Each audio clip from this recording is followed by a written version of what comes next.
नमस्कार, आप देख रहे हैं एटी मनी बनो अपना फाइनेंस मिनिस्टर। मैं हूं आपके साथ कविता थपलियाल। ये एक ऐसा खास शो है जहां पर हम आपको कहाँ निवेश करें, कितना निवेश करें, कैसे निवेश करें से लेकर आप कितना मुनाफा कमा पाएंगे आपके हर आर्थिक लक्ष्य के लिए, ये तमाम दुविधाएं आपकी सुलझाते हैं। आज भी एक बेहद खास शो हम लेकर आए हैं जहां पर आपके हर आर्थिक लक्ष्य की प्लानिंग पे चर्चा तो होगी ही होगी, लेकिन साथ ही आपकी पेंशन पर भी हमारा आज खास फोकस होगा। तो चलिए शुरुआत करते हैं आज के शो की, ऑन द शो के साथ। एसआईपी या एक मुश्त निवेश से होंगे आर्थिक लक्ष्य पूरे, सिर्फ एक मुश्त निवेश करने से क्या बनेगा कॉर्पस। आपके पीएफ का पैसा कैसे होता है जमा, ईपीएफ में अब कितनी बढ़ेगी आपकी पेंशन, आपकी पेंशन को लेकर करेंगे पूरी पड़ताल आज शो में।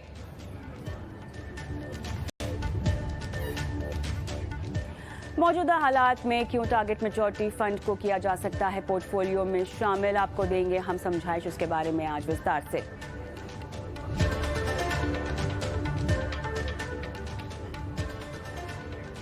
साथ ही आपको बताएंगे कैसे बनाए एक संतुलित पोर्टफोलियो। अगर आप भी कोई सवाल पूछना चाहते हैं जो कि mutual fund, insurance, tax, credit card, loan, crypto currency से जुड़ा हुआ है, तो अपने सवाल हमें व्हाट्सएप कर सकते हैं। ईटी मनी बनो अपना फाइनेंस मिनिस्टर का एक्सक्लूसिव व्हाट्सएप नंबर 9619873567, जहां पर हमें इंतजार होता है आपके सवालों का।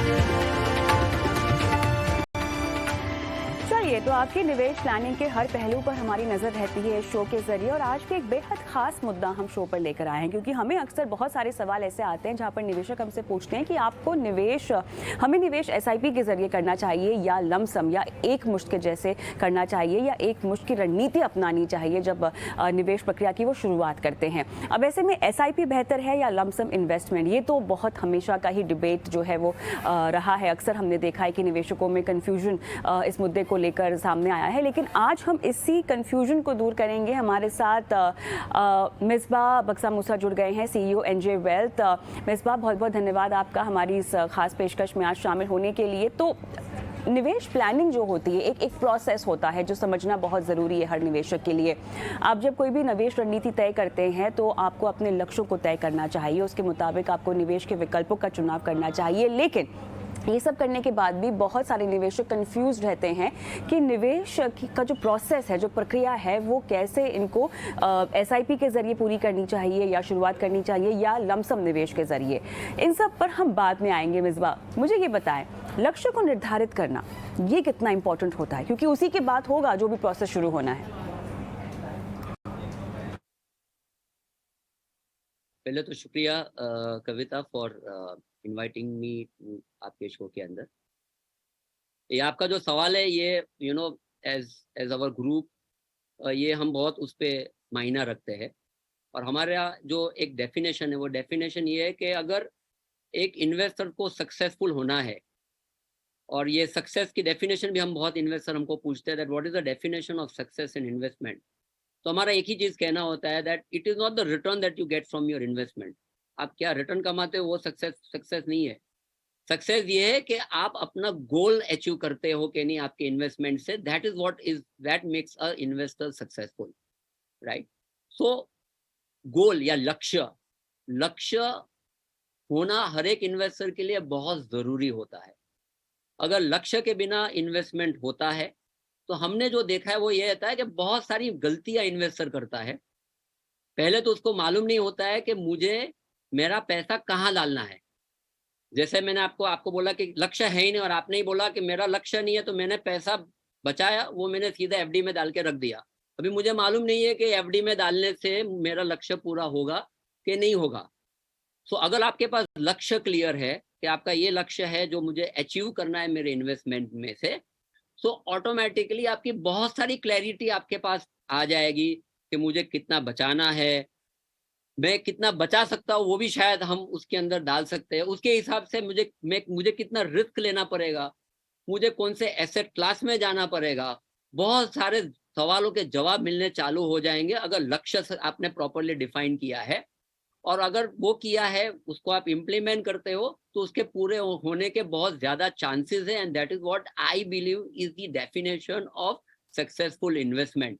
इसीलिए कहीं भी आप, मतलब आज भारतवर्ष में हम बोलते हैं कि हम एक सेविंग इकोनॉमी है, मतलब हर एक बच्चा सेव करना जानता है, हर एक बच्चा इन्वेस्टमेंट करना जानता है, मगर तकलीफ कहाँ पे होती है, और बहुत जो हम पीछे के जब इन्वेस्टर्स के लोग देखते हैं, वो ये था कि उनको लक्ष्य ही नहीं मालूम था कि मुझे मेरे इन्वेस्टमेंट से क्या चाहिए, और उसी के कारण गलतियां होती गई है। And that the reason we believe that लक्ष्य होना बहुत बहुत जरूरी है। उसके अलावा एक और पॉइंट में बोलता हूँ सर, मैडम, दैट लक्ष्य एक होना जरूरी है, वो बहुत इंपॉर्टेंट चीज है। दूसरी जो इंपॉर्टेंट चीज है लक्ष्य के अंदर ये है कि आप कैसे उसको डिटरमाइन करते हो। और यहाँ पे हमको लगता है कि बहुत जगह पे इन्वेस्टर को एक एक्सपर्ट की, एक एडवाइजर की, एक म्यूचुअल फंड डिस्ट्रीब्यूटर की जरूरत होगी, बिकॉज आप जितना प्रॉपर लक्ष्य डिफाइन करते हो, आपको सक्सेस मिलने के चांसेस बहुत ज्यादा होते हैं। क्योंकि आपने लक्ष्य भी अगर कुछ गलत डिसाइड कर दिया, राइट, आपने वैल्यू प्रॉपर उसकी प्रॉपर डाली नहीं है लक्ष्य की, या आपने ये नहीं डाला है कि कितने प्रतिशत से मेरा लक्ष्य बढ़ेगा इन्फ्लेशन के कारण से, तो आपका प्लानिंग कैन बी डिफेक्टिव, और वो defective planning can again result into the failure of not achieving your goals, which is the sole objective. ये सोल ऑब्जेक्टिव हर इन्वेस्टर का होता है कि इन्वेस्टमेंट से मेरे जो गोल्स है, मेरे जो लक्ष्य है, वो पूरे होते हैं। बिल्कुल सही कहा आपने मिसबा, लेकिन एक चीज़ जो देखी गई है भारतीयों में, एक तो बचत करने की बहुत अच्छी आदत है। अब बचत के ज़रिए ऐसा ये होता है कि अगर उनको निवेश की जानकारी ना हो तो वो जब पैसा हो तब निवेश करना चाहते हैं, यानी वो चंक्स में निवेश करना चाहते हैं, एक मुश्त निवेश करना चाहते हैं।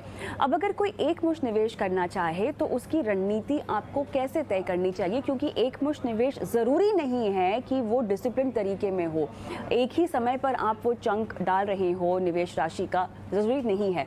अब ऐसे में लमसम इन्वेस्टमेंट अगर कोई करना चाहे तो इसमें क्या कुछ चीजें हैं जो उनको ध्यान में रखनी चाहिए, क्या ये एक अच्छी स्ट्रैटेजी है? मेरा आंसर बहुत सिंपल है कि पहले अगर आपने लक्ष्य डिफाइन कर दिया, गोल डिफाइन कर दिया है, बहुत सारे आंसर अपने खुल जाते हैं, बहुत सारे आंसर इन्वेस्टर को मिल जाते हैं कि मुझे क्या करना है। अभी अगर एक कोई इन्वेस्टर है जिसका बैंक में पैसा रेगुलर आ रहा है, and he is able to manage regular investment, अगर वो हर महीने इन्वेस्टमेंट प्लान कर सकता है, तो उससे बढ़िया कोई और चीज़ है ही नहीं। Because SIP is the best, it's a wonderful way of to invest. So अगर एक इन्वेस्टर का लक्ष्य क्लियर है, लक्ष्य के सामने कितना पैसा उसको इन्वेस्ट करना है, कहाँ इन्वेस्ट करना है, अगर वो क्लैरिटी उसके पास आ जाती है और उसके पास रेगुलर कैश फ्लो अपने बैंक में जमा हो रहा है, आई थिंक सो सीधा का सीधा SIP की चालू कर देना चाहिए। There is no other question in my mind, it is one of the best way to do investment. मगर अगर बहुत सारे मैं इन्वेस्टर को मिलता हूँ जिसकी कोई वजह से they are not able to invest regularly, because उनके हिसाब से पैसा मेरा बैंक में आता ही नहीं है इतना रेगुलर। अगर मुझे 1 लाख रुपए की SIP करनी है महीने की, और ये लक्ष्य मेरे को बता रहा है कि 1 लाख रुपए की SIP करोगे तो आपका गोल अचीव हो जाएगा, पर मेरी तकलीफ ये है कि हर महीने लाख रुपए बैंक में आता ही नहीं है, कभी 25,000 आता है, कभी 2 लाख रुपया हो जाता है, और कभी कोई महीने में कुछ भी नहीं आता है। मतलब अगर आपका कैश फ्लो इरेटिक है और कहीं ना कहीं आप उसको प्रॉपर मैनेज नहीं कर पा रहे हो, तो लमसम भी मत छोड़िए आप, please also do lump sum. Lump sum आपको करना चाहिए, because end of the day it's all about clarity of investment. अगर आपके पास क्लैरिटी है कि आप क्यों कर रहे हो पैसा, कोई से भी फैशन से आप करो। अगर आप इन्वेस्टमेंट के लिए एक गुरु मंत्र जैसे हम बोलते हैं हमारे लिए कि भाई इन्वेस्टमेंट के लिए टाइम जरूरी है, अगर आप टाइम देते हो किसी भी इन्वेस्टमेंट के लिए, तो आप लमसम भी करोगे तो भी नुकसान कुछ है नहीं। मतलब but important is that you invest to achieve your goals. बिल्कुल, लेकिन ये भी देखा गया है कि एसआईपी जो है आपको एक डिसिप्लिन तरीका निवेश करने का देता है। वो एक पैटर्न काफ़ी अनुशासित है, जो कि अपने आप में अच्छी बात है। अब जब बात होती है लमसम निवेश की, तो आपके पास ना ही निर्धारित समय होता है, ना ही निर्धारित राशि होती है। आपको ये पता ज़रूर होता है कि मुझे इतना कॉर्पस इकट्ठा करना है, लेकिन आपके पास एक टाइम फ्रेम नहीं होता है, क्योंकि आपके पास उस वक्त की इन्वेस्टमेंट राशि नहीं होती है। हर वक्त आप एक जैसी राशि शायद नहीं निवेश कर पाते। अब ऐसे में इस संदर्भ में अगर हम देखें तो कॉर्पस तो अचीव करना है, लेकिन वो एसआईपी के जरिए होगा, लमसम के जरिए होगा, किससे बेहतर होगा, क्या फर्क है, जरा समझाएं। मान लीजिए किसी इन्वेस्टर को रिटायरमेंट के लिए अपना प्लानिंग करना है कि मेरा बखूबी से रिटायरमेंट हो जाए, मुझे रिटायरमेंट के अंदर मेरे इन्वेस्टमेंट काम आने चाहिए, जिससे मुझे कहीं पे किसी के पास जाने की जरूरत ना हो। एंड दैट इज इंडिया के अंदर, भारतवर्ष के अंदर मेरे हिसाब से ये बहुत बड़ा गोल है बहुत सारे इन्वेस्टर को, कि ये नीड है that I peacefully retire and I have my financial independence at the time of retirement. तो अभी आपने एक लक्ष्य कर दिया कि रिटायरमेंट चाहिए, आपने एक डेट भी डाल दी है कि यहाँ तक मैं रिटायरमेंट होने की सोच रहा हूँ, वहां तक मेरा एटलीस्ट हो जाना चाहिए जैसे मेरे खर्चे चलते रहे महीने के। मतलब आपने एक डिस्ट्रीब्यूटर या एक्सपर्ट के साथ बैठे हो, सब उनको रिपोर्ट, उनको इनपुट दिया है, और वो जब इनपुट लेके वो जब प्लान करेगा कि भाई आपके खर्चे कितने आज के, कैसे बढ़ेंगे, सब कुछ वो समझ के वो अंदर डालेगा, तो उसको आपको लक्ष्य मालूम पड़ जाएगा कि भाई ये आप रिटायरमेंट के समय आपको इतना पैसा चाहिए। अभी ये इतने पैसे चाहिए के लिए जनरली दो ऑप्शन दिए जाते हैं इन्वेस्टर को। एक दिया जाता है कि आप ये लमसम पैसा डाल दीजिए, अगर आपके पास इतना पैसा तो अभी डाल दीजिए, नहीं तो आप उसको हर महीने तोड़ के मुझे थोड़ा थोड़ा रुपया दीजिए। तो प्लान के अंदर दोनों फिगर देते हैं, एक लमसम का भी फिगर देते हैं और एक एसआईपी का भी फिगर देते हैं। अभी जनरली बहुत सारे प्रैक्टिकल अगर हम बात करते हैं तो प्रैक्टिकली बात क्या होती है कि इन्वेस्टर के पास वो एसआईपी का भी अमाउंट नहीं होता है पूरा। अगर रिटायरमेंट के लिए अगर अमाउंट निकला है 50,000 कि भाई 50,000 रुपए की आपको एसआईपी करनी है, बहुत सारे इन्वेस्टर बोलते हैं कि आज मेरी ताकत नहीं है कि मैं हर महीने आपको दे दूं, तो मैं आपको सर 25,000 की तो एसआईपी दे दूंगा।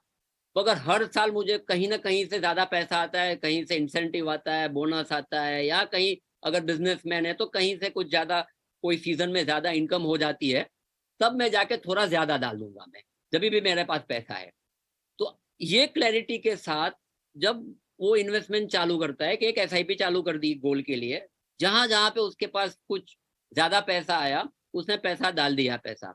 अभी ये पूरे के अंदर आप मैडम एक चीज समझिए, ये कब होता है शक्य कि आप उससे एक इन्वेस्टर एसआईपी भी करे और एक इन्वेस्टर लमसम भी करे, जब भी उसके पास वो क्षमता होती है, जब आपका लक्ष्य क्लियर हो। अगर लक्ष्य क्लियर नहीं है कि मुझे रिटायरमेंट के लिए कर रहा हूं ना, तो हमेशा यही होता है कि मैंने एसआईपी तो कर दी, मगर जब भी खाते में ज्यादा पैसा आया ना, वो तो उसका खर्चा हो जाता है, क्योंकि मुझे मालूम ही नहीं है कि ये इन्वेस्ट करना मेरे लिए जरूरी कितना है। मगर जब वो क्लैरिटी होती है कि यहाँ पे मुझे पहुंचना है, तो ऑटोमेटिकली इन्वेस्टर के अंदर डिसिप्लिन आ जाता है, और शायद most of the investor technically do both the things in their life. थोड़ी एसआईपी भी चलती है, प्रैक्टिकली एसआईपी भी चलती है, और जहां जहां उसके पास कोई लमसम पैसा आया, कहीं एफडी मैच्योर हुई, जैसे मैंने पहले ही बताया, कुछ बोनस आया, इंसेंटिव आया, कहीं कोई स्पेसिफिक सीजन में ज्यादा इनकम अपने बिजनेस में जनरेट हो गई, तो ही generally gives you the lump sum. So this is how practically an investor goes about achieving his goals.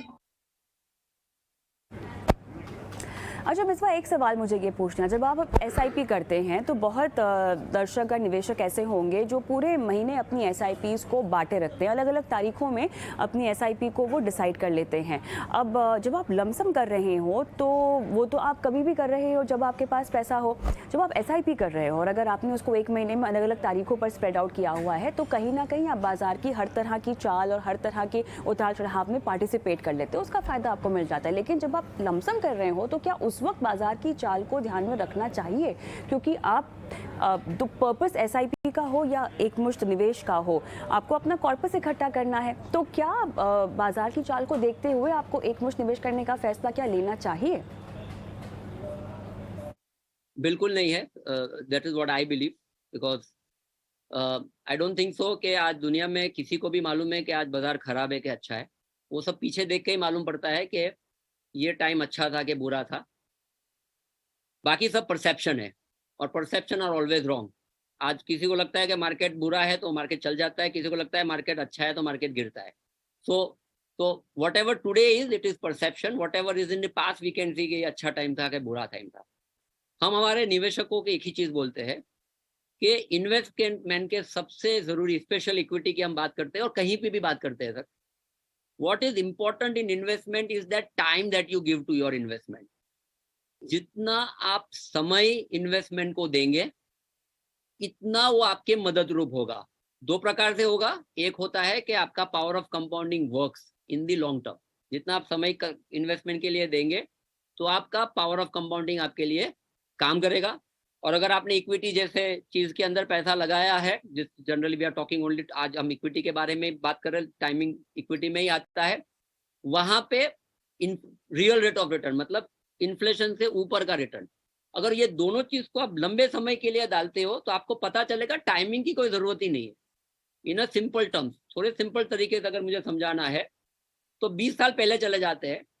20 साल के अंदर 365 दिन निकलेंगे. 365 दिन के अंदर आप अलग अलग पॉइंट के टाइम पे अगर आप इन्वेस्ट करते हो और 20 या 25 साल के बाद उसका आप रिटर्न देखते हो at different point of time, the difference between the maximum return and the minimum return across that 365 days. अगर हम चलते हैं कि बाजार 365 दिन चलता है और मैं 365 दिन डालता हूँ पैसा, डिफरेंस देखेंगे तो डिफरेंस कुछ ज्यादा होने वाला है नहीं.